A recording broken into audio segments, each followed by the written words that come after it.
You ask Tiger to solve. This deals with linear equations with one unknown. The final result is t equals 3. Let's solve it step by step. Group all t terms on the left side of the equation. Add t to both sides. Group like terms. Simplify the arithmetic. Group like terms. Simplify the arithmetic. Group all constants on the right side of the equation. Add 6 to both sides.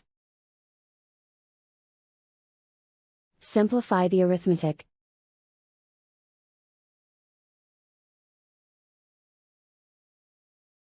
Isolate the t.